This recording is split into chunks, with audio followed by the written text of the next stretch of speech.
Welcome to the Practice Podcast, conversations probing the nature of practice. I'm your host, Dave Fearon, co-author with Peter Vale of the digital book on Practice as a Way of Being. Find it at mylibrary.world. Now to our show. This is still another conversation with Tom Casey, who is the CEO and founder of Discussion Partners Collaborative. Great name. Discussion, which I love. Partners, who doesn't love to have a good partner? But collaborative means they work together. And this group does regular research on what's going on with the leaders of various size companies and agencies and other organizations, tapping in, if you will, to the mood as well as the subject matter of the attention that the leaders are giving in the world. So over time, I've had these conversations with Tom and kind of a progression of what they're learning up to the day. In fact, I think you'll hear him mention that he's working on the 7th book in the series that he's produced over the years, capturing some of those insights and predictions. So here is sort of a forecasting of what we'll find in Tom Casey's new book sometime soon, coming to your newsstand sometime soon. It is that we are in a moment with a capital M, where change is going to happen. For some of us, the way we like it to, others, the way they fear it will, but it's going to happen sometime soon after the November election. And then from there, how does one lead? To whom are they going to be serving? A lot of open questions. And it's a time, as Tom will say, to hold off a bit on the strategic plan and put a lot of attention on ourselves, on our own development and on our own readiness for change, because you ain't seen nothing yet. Now, I'll leave that and you listen, and then afterwards you can make up your own mind whether we're on or off the mark. So here, again, is my friend, Tom Casey. Well, I just posted episode 267 today. And I looked at that number and thought, well, that's a chunk of my life. But as I scanned down through some of the even more recent podcasts, every once in a while, there's one with Tom Casey. And I never learned enough about Tom Casey. Or let me put it better. I never learn enough with Tom Casey. There's always more I can learn. And he's in a position to have a point of view that I can't have, but he must have in order to serve not only his clients and the clients of the Tom, help me, conversation. Discussion Partner Collaborative. Yes, I know Tom well, but I can never remember the name of his company. But I know that it's a damn good one. But here's my point. I'm getting to my point before we start talking, Tom. The people who read Tom's blog and his books, and now we'll talk about the forthcoming 7th book, when they read, they want to feel not only a connection, but they want to feel that there's subtraction, something to grab a hold of. Because most of us, even I, who am no longer in business at all, can feel my feet spinning out underneath me, given the times that we're in right now. So, Tom, I'm reaching out to you. Sure. Hold on to something tight just for the few minutes we're going to talk. And maybe at the end of the conversation, I'll feel like it's making some sense, even though to me right now, the times that we're in are completely without sense. So welcome. Well, David, congratulations on the 260 plus episodes. So the 60 that didn't include me versus the 200 that did. I'm very happy for you. Let me just kind of level set based on the introduction and what brings us to this inflection point conversation. As you and I have been talking really now for the better part of 4 years, the issue here of leadership and what people expect from their leaders has been very fluid. Okay, beginning with the pandemic, going through the elections, continuing through the concern about a recession, extending in terms of the inability to find and retain good people. And now we're into the political season. Now, there is not enough Xanax in the world that will allow people to feel good about any of those things. And or, as you and I have talked about, okay, in the past, the research we did towards the end of last year is people are worried. People are afraid. People are worried that the unintended consequences are now becoming normative. For example, before we started recording, we're both appalled at the canceling of a New York Times opinion writer, Mr. French, I believe, David French, was canceled by his church because of his support for former President Trump. Okay. Now, I've seen families cancel relatives because of the same thing. I've seen people that get belligerent, if not enraged, over discussions. Okay. Now, that's just one slice of the problem. As recently as yesterday, we saw the migration towards the right in terms of the elections of the European Parliament. We have former President Trump's guilty on 34 counts.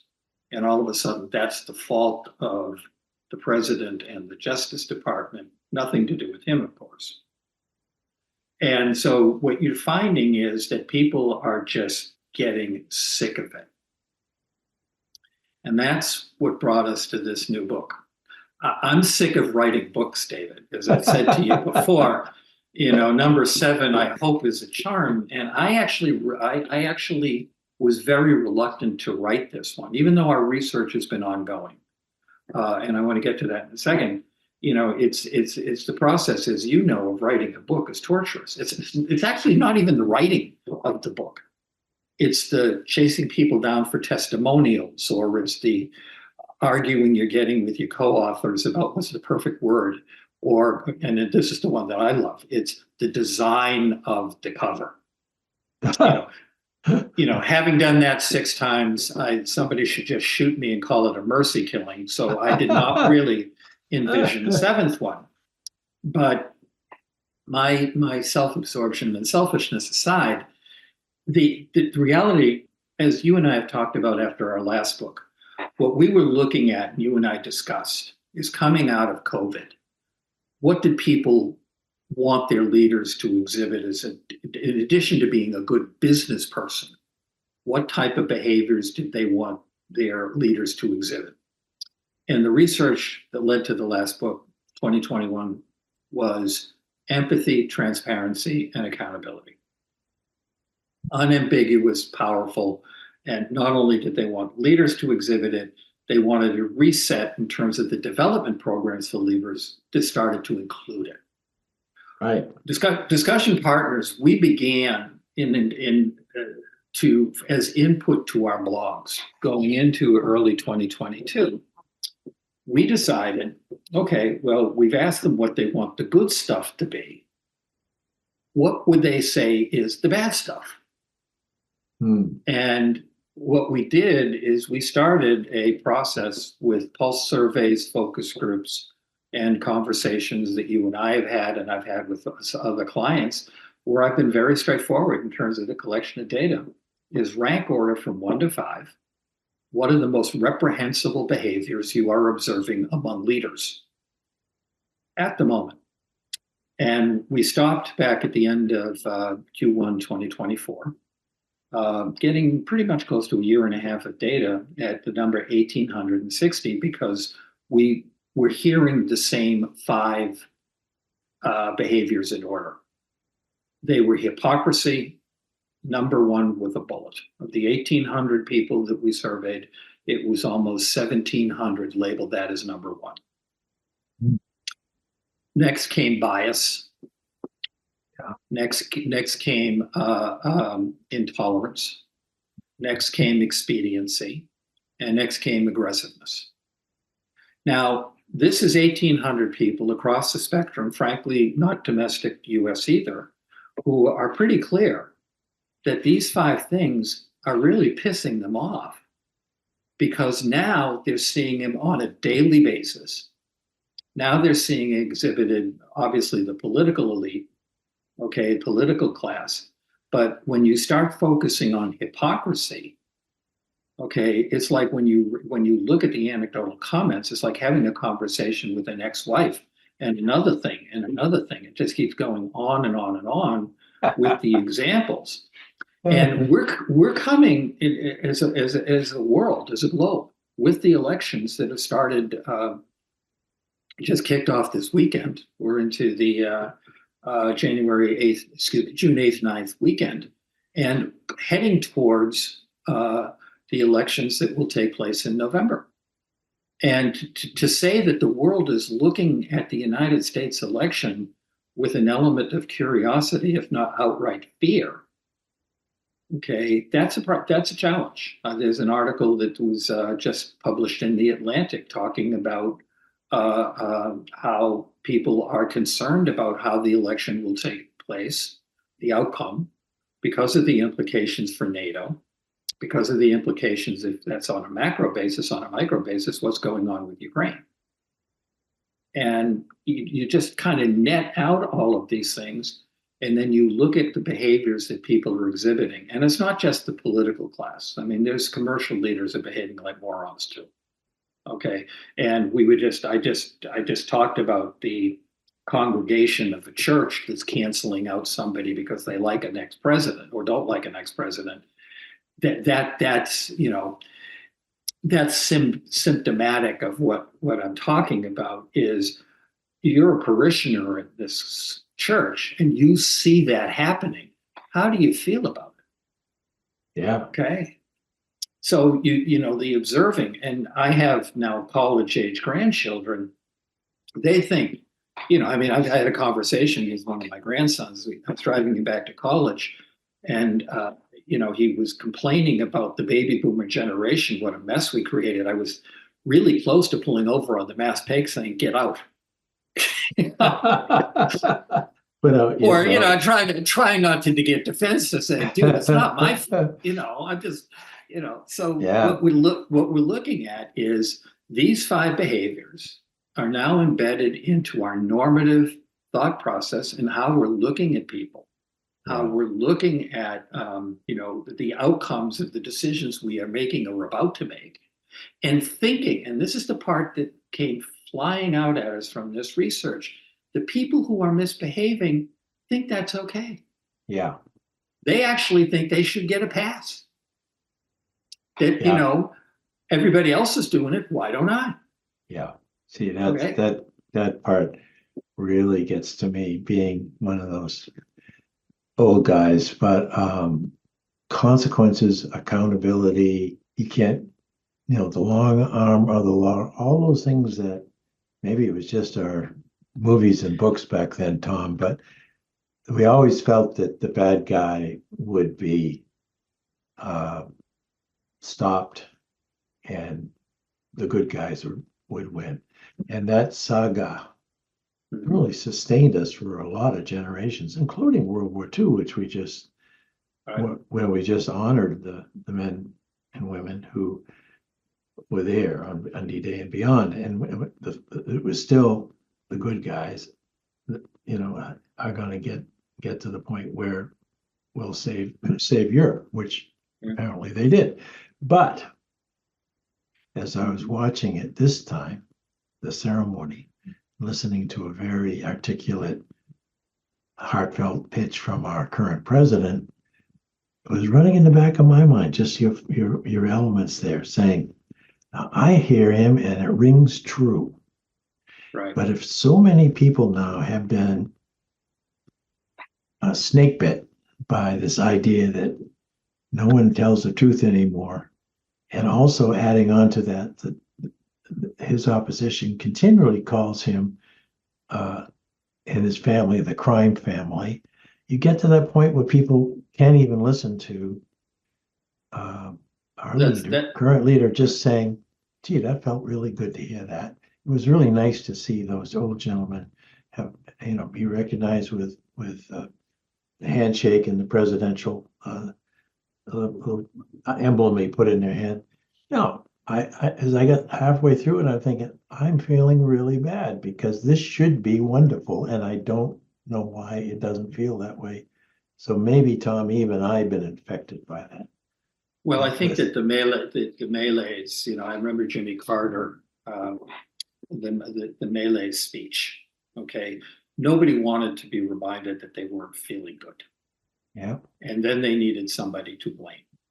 Okay, but three things on D-Day. I also was listening to that. I was out hiking and I was listening to President Biden's remarks. And Secretary Austin, who I admire tremendously. Yeah, that was a good talk. He really was right from the shoulder. I had this overpowering feeling of sadness. Okay, and two data points here, Dave. One is that there was an episode between then President Johnson and Charles de Gaulle, where it had to do with NATO. I'm not sure whether it was France wanted in or out of NATO, and he was quite belligerent about, France as its own country, own identity, etc. And yeah, Johnson's response was, "Do you want us to dig up the bodies on Normandy?" Okay, whoa. Slapped him right upside the head. Okay, like, you have a very short memory, dude. Okay, and one of the things that happened to me personally is, my background. I was actually in Europe. And on a Sunday morning, was about to have breakfast with some folks from NATO. And President Trump had that speech encouraging Russia to do whatever the hell you want if they're not paying their bills. A lot of indigestion at that breakfast. That was a moment. Well, it still is. Yeah. This is the part that, I'm looking at this whole situation, and it appears that I'm picking on politicians, and it appears that I'm picking on Republican politicians, and I'm not isolating them, even though they're the most frequently mentioned, but I am saying that they're not alone in terms of these 5 behaviors that we've noted. But that's right. We're looking at this dog and pony show here in terms of who the Republicans going to have as a vice president. And they can't get out of their own way the way they contradict each other. Okay. Or what they said about, the president before. Okay. I was watching the governor of South Dakota be interviewed yesterday, who basically lied in her own autobiography. And her response, and this is going back to the comments that you were just making, her response to, I think it was Dana Bash on CNN, was, there's good stuff in the book too. Get over it. Why do I have to get over it?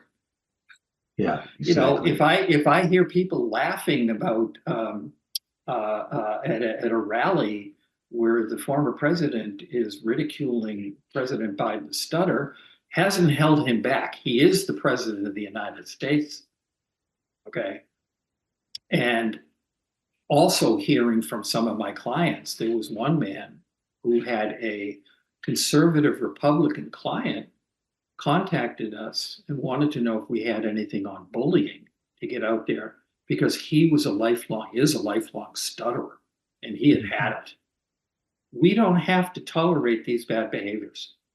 And we're getting to the point where unless we draw that red line and start calling them out, then we're only going to be encouraging the bad behaviors. Okay, the only way to deal with the bully is to say, stop it. Is that the way your 7th book is headed, Tom? Oh, yeah. I'll be canceled, I'm sure. Some clients, family, friends. I'm not a churchgoer, but I can appeal to the Pope. But it's saying, look, this is the data. This is the data, and we try to be clear here that we're not picking on any person, and I want to be very fair here. I want to be very fair here. Is President Trump, okay, former President Trump, what he's been saying, how he's been saying it, who he's been saying it to, etc. He has been consistent. Yeah. Since he came down that escalator in 2015, he has been consistent. Now, very few of the things he has said do I like, but I can't call him a hypocrite. Okay. Yeah, you may. I would agree with you there. Yeah, I can't call him a hypocrite. I wish he were, in a way, because I hate hearing what he's saying, but I need. I guess I need to hear it. Yeah, I've seen elements of the other four, but number one, being a hypocrite, I can't call him a hypocrite. Why would I? He hasn't been hypocritical. He's been consistent. And so these are the types of nuances we're trying to draw here. Yeah. But you look at the situation we're in as leaders, David, you and I go back a long way as consultants and as academics. We know how the younger generation pays attention to what we do, even how we dress. They're taking notes and they're making a decision. That's the behavior that I want to replicate, or that's the one I want to stay the hell away from. That's right. Exactly.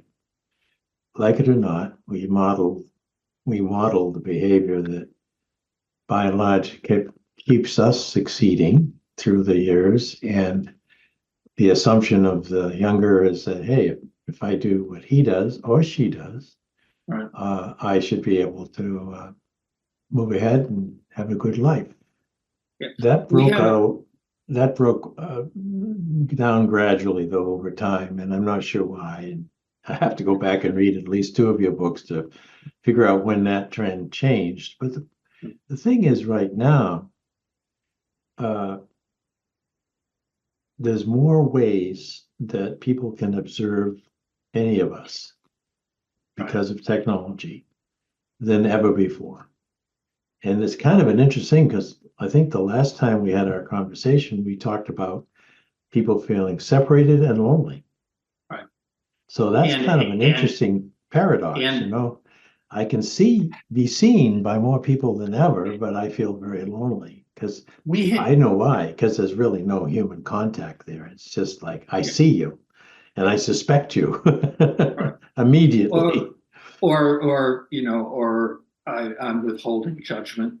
And I think that's almost the look I'm going for in terms of what we're trying to do with this book, is saying, look, we're hearing people don't like that. I mean, the word reprehensible was put in as a reason. That's a really interesting word. Yeah. Yeah. Well, that we wanted to be provocative. When we were doing this last survey, 875 is my next candle here. I'm not sure how much longer I'm going to do this, but at 3 data points here, because I'm actually more optimistic than. Good. Yeah. I mean, it's back to that Xanax observation. But there's 3 data points. I'm remembering. Okay, these 3, a white woman and 2 young black men who were thrown out of the legislature in Tennessee. We talked about this probably about a year or so ago. Yeah. Thrown out because they were protesting gun control in Tennessee. They were thrown out, but then they were voted back. Okay, they were voted back. And there was a woman not of color who stood up for them, and she was not voted out. Okay, now you can draw your own conclusions of that, but one is, didn't work, they're back. That gave me optimism. Okay, that gave me optimism. The other thing that gets me optimism is a young woman who's worked with us. You've interviewed her, Lizzie. Lizzie is one of those people that feels things deeply, and she's working on a op-ed part of this book. Okay, and I'm saying is you need to articulate why you are so angry. As a millennial, why are you so angry? Because she's representative of a lot of people I'm interacting with. Definitely. But the fact is, she says, I'm less angry because I see the end of it. enough people are stepping up, and she's looking at the states that are challenging the abortion, starting with Arizona, Ohio, the earlier one, Kansas. So she's starting to factor that in, saying maybe there's hope. But the other one is one of my relatives, the nephew. He's Sean Casey. He works with Comcast. He's involved with Veterans Affairs. He's a lieutenant colonel, reserve, 2 tours in Iraq. I'm immeasurably proud of Sean. But he was involved with this short film that you see that Comcast, that Universal has put out, called The Aviators. Oh, yeah. Okay. Yeah. And he was involved in kind of a logistical relationship capacity. But, Vietnam was my first war. Okay. These gentlemen that are profiled in The Aviators were officers and a little bit older than I am. But you saw the dignity and discipline. Yeah. Okay. So now you jump from that, which is recent, to everybody who has seen it, it has made an impact, to the comments about D-Day. Yeah. And then you factor in some things in between. Speaker Johnson, who I don't have a lot in common with, any more than I would Congresswoman Cheney, he stood up. Eventually, he stood up. Put his political career on the line, okay, and now the aid for Ukraine is gone. Took a long time, a lot of noise in the meantime, okay, but the man actually did the right thing eventually, and it worked. He's still there. The aid is going to the Ukraine. So we do see signs that people are either meeting the moment or at least not going with the herd. And I think that there's going to be a very interesting election, because I think there's a whole group of people in Europe, here in the United States, who just haven't been heard from. I get it, and I feel it. What you're saying, Tom. What crosses my mind is that we haven't been heard from because we haven't said enough, or stood up enough, or put up our hands and say, hold back, hold that. And that's, I'm guilty, as I'm self-charged. You sit here and you think, I see all this stuff, hear all this stuff, and I know so much of it is wrong and easy to call. I mean, and not just talking to national, international stuff. But something that could happen down the street from where I live, and would I just say, I better not get involved, I don't want any controversy. And so that has to change, and it has to change within 4 months. We have to start growing some in 4 months. Yeah, and I think that I'm sorry to interrupt you, David, but to me the inflection point isn't going to be the election itself. It's going to be, regardless of the outcome, how do we behave? Yeah. Okay, if President Biden wins and the election is contested, democracy is at risk. Okay, if former President Trump wins, okay, the election probably won't be contested, other than people wanting to drink heavily if they're living in Massachusetts like me. But I think that the reality is, if we're going to be a democracy, it's put up or shut up time. This is an election. We've got 2 people who are diametrically opposed in their belief systems and how they're behaving as candidates. And we have experience with both of them of how they behaved as presidents. So go vote, and then we will survive whatever the outcome. Well, we have to.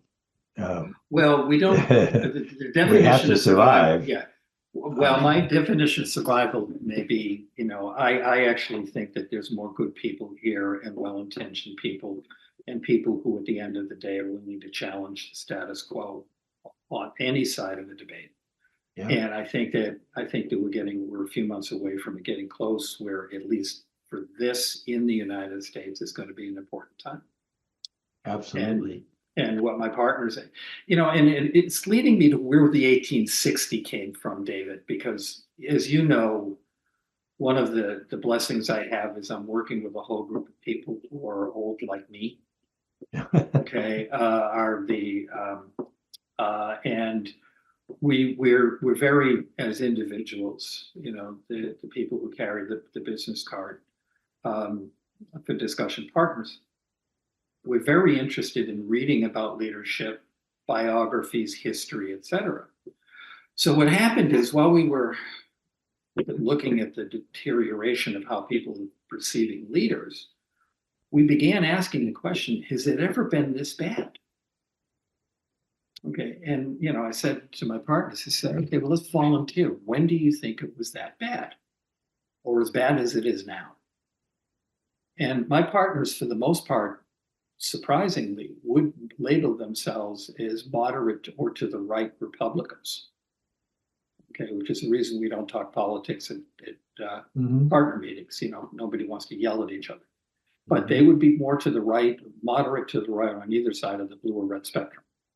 But the thing is, what kept coming back from the partners was the Civil War. 1860, with the election of President Lincoln, we had succession. And we ended up fighting a war. Tens of thousands of people lost their lives, and ways of life on both sides, North and South, were forever changed.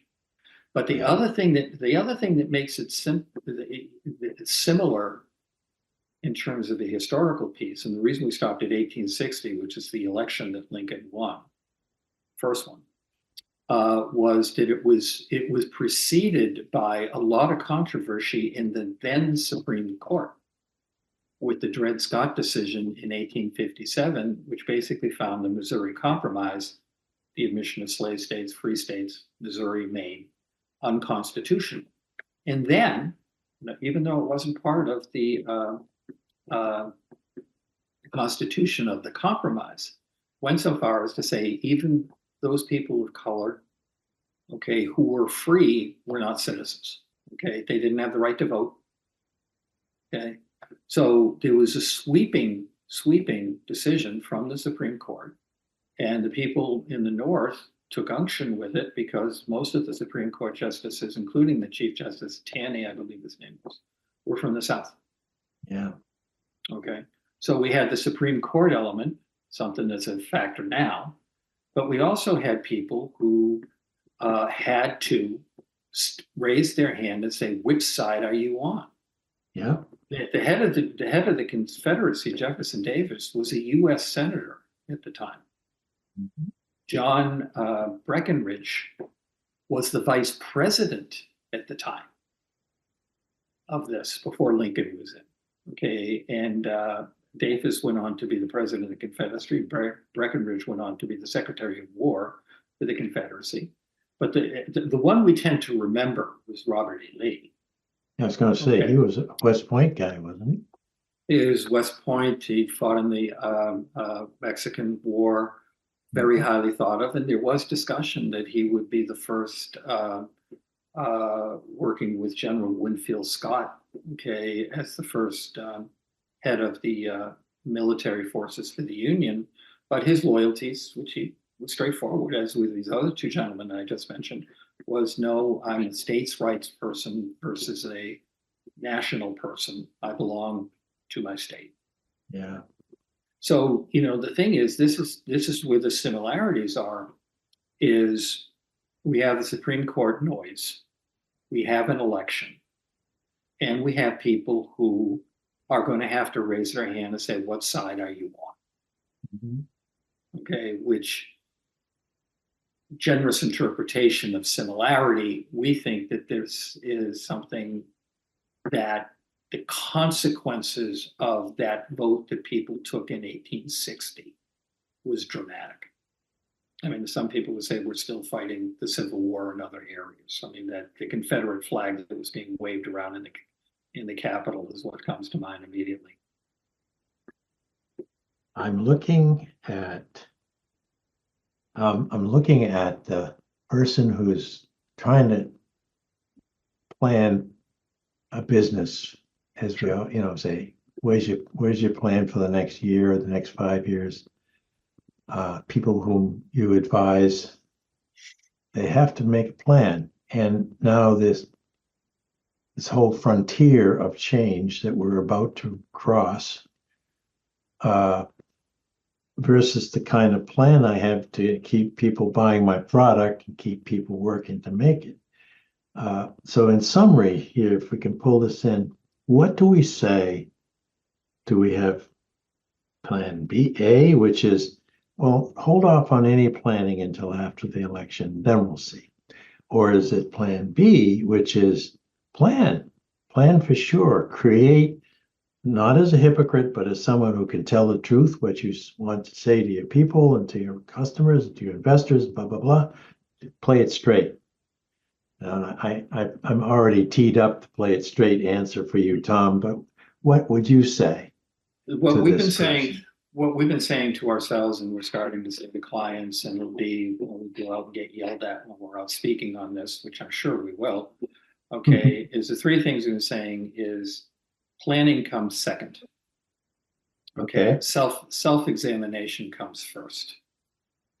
And if you even think that you're being perceived by your associates, okay, even think it, and having any one, or God forbid, any of these 5 attributes, you'd better fix it.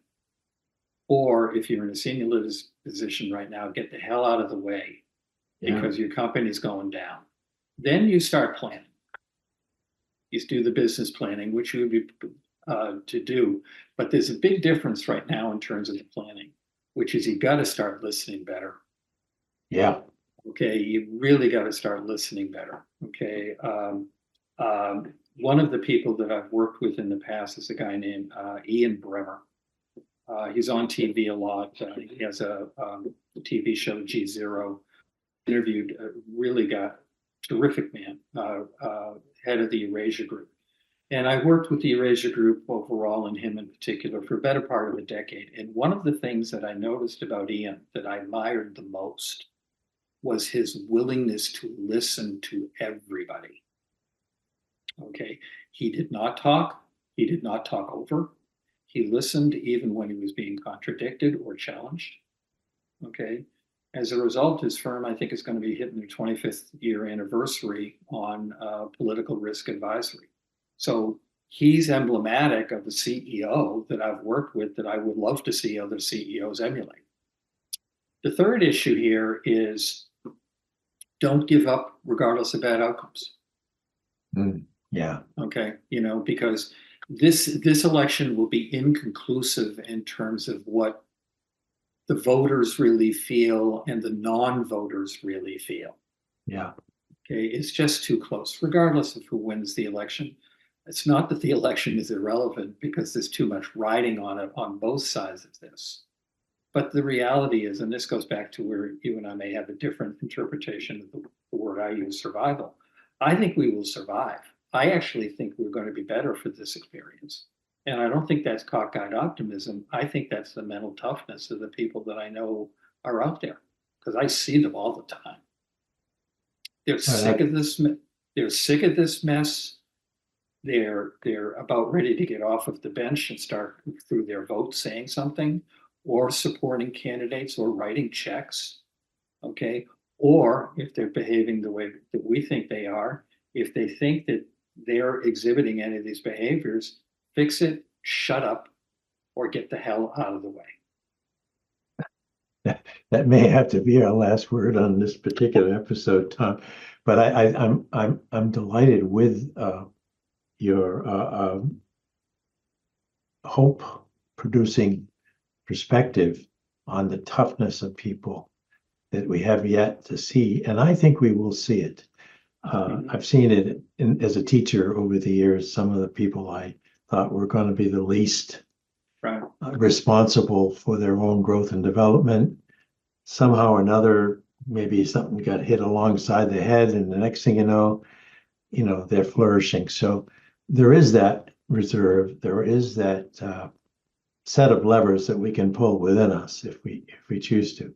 The last thing that any of us that I know, including the people I've had on this podcast, want to be is viewed as reprehensible. I can't even say that word, but it's the right word, and it's what none of us really want to be. And maybe even the reprehensible people out there don't want it either. And maybe there's something down deep in them that's saying, maybe I better pull back on some of this stuff and think about who I am and who I'm going to be in the future. So another one, Tom, another great David, conversation. On comment and close. That's actually one of the reasons that I think that hypocrisy was the number one. Okay, and I want to go back to the statement. It was headed by, I believe, the European Commission, European Parliament, a European gentleman, and he made the statement which resonates with me. He says, "It's not that the politicians don't know what the right thing to do is. They just know they'll be punished if they do it." We've got to get over that. Yes. And maybe you'll find out that was not even true. Well, maybe when I'm not being yelled at and canceled on the podium this fall, we'll see. Can't wait, Dave. Can't wait. All right. We will talk before the election, but thank you for this one, Tom. I truly appreciate it. You're always making me think, and I guess that's a good thing.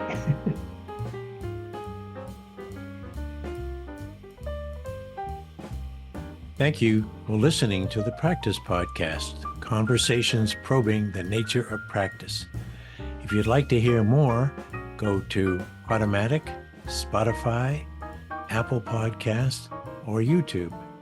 And please consider purchasing our book on practice as a way of being at mylibrary.world.